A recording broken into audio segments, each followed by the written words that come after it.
जैसे ही कोई व्यक्ति हमारी बात नहीं सुनता, थोड़ी सी भी नहीं माने, हम क्रोध में आ जाते हैं। और क्रोध में आकर हमारे द्वारा किए हुए जो पुण्य कर्म है, ऐसी वाणी का प्रयोग करते हैं कि वे पुण्य कर्म स्वतः ही समाप्त हो जाते हैं। अब तुम्हारे दुख का कारण, जितने लोग ये सोचते हैं मैंने बहुत अच्छे कर्म करे, मैं फिर भी परेशान हूं।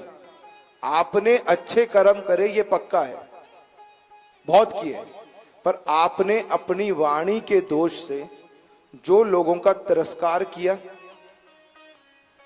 उस पाप को कौन भोगेगा? देखो, ये तो कहीं लिखा ही नहीं है कि सिर्फ आप चित्रगुप्त जो है वो आपके पुण्यों को ही लिखेंगे, ये लिखा है कि कहीं? ये तो कहीं वर्णन नहीं है ना। वो तो दोनों चीज लिखते हैं, आपके द्वारा किए पुण्य भी और जो आप बुरे कर्म कर रहे हैं उनको भी। तो भक्ति में जीवन जीना बजाय मनुष्य जीवन जीने के ज्यादा आसान है। क्योंकि देखो, भक्त को जब दुख होता है तब भी वो ये सोचता है ठाकुर जी की इच्छा है, भगवती की इच्छा है, मैया की इच्छा है, या शिव इच्छा है, या गुरु इच्छा है। और जब उसको सुख आता है तब भी उस सुख में वह अपने विवेक को नहीं खोता, और तब भी यही सोचता है कि ये सुख चंद दिन का है, फिर दुख आएगा।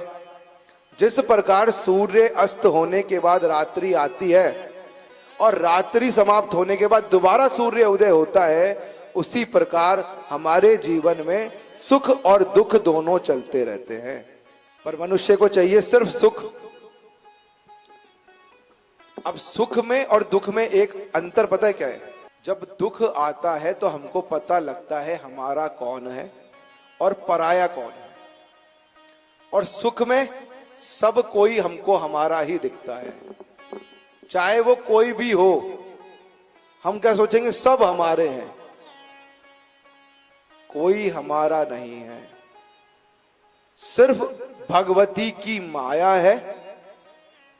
अच्छा, हरिद्वार का एक नाम है, बताओ क्या है? हरिद्वार का एक नाम माया नगरी है, पता ही है? हरिद्वार को माया नगरी भी कहते हैं।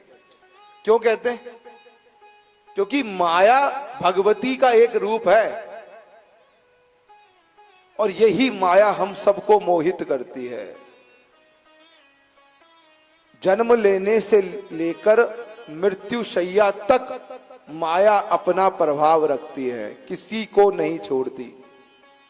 और इस माया से बचने का सिर्फ और सिर्फ एक ही मार्ग है, सदा आप भगवान का स्मरण करते रहें।